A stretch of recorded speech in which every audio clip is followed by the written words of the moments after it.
এই আন্তর্জাতিক অপরাধ ট্রাইব্যুনাল যেন চালু থাকে। এখানে একদিন হাসিনারও বিচার হবে।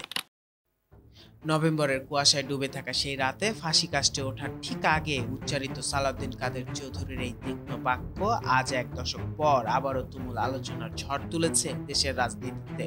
প্রশ্ন উঠেছে, এটি কি কেবলই এক হতাশ নেতার শেষ মুহূর্তের চ্যালেঞ্জ ছিল, নাকি ইতিহাসের ঘুরে দাঁড়ানোর এক অদ্ভুত ভবিষ্যৎবাণী? ২০১৫ সালের সেই রাতে মানবতা বিরোধী অপরাধের মামলায় সাবেক মন্ত্রী ও বিএনপির নেতা সালাউদ্দিন কাদের চৌধুরীর দণ্ড কার্যকর হয়। বিচার নিয়েছিল তীব্র বিতর্ক, উঠেছিল অগণিত প্রশ্ন।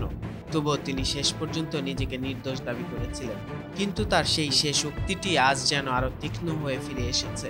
এক যুগ পর রাজনৈতিক ক্ষমতার পালাবদলের এই সময়ে যখন শাসক গোষ্ঠীর এক প্রভাবশালী ব্যক্তিত্ব আইনি ঝড়ের মুখে, তখনই ভাইরাল হয়ে উঠেছে সালাউদ্দিন কাদের চৌধুরীর সেই উক্তি। গত বছর ছাত্র জনতার গণ অভ্যুত্থানের সময় নিরস্ত্র তরুণদের ওপর গণহত্যার নির্দেশদাতা হিসেবে শেখ হাসিনাকে মানবতা বিরোধী অপরাধে ফাঁসির দণ্ড দেওয়া হয়েছে।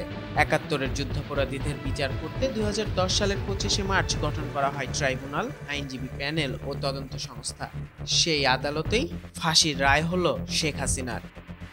নিউজ ডেস্ক, চেষ্টা টিভি।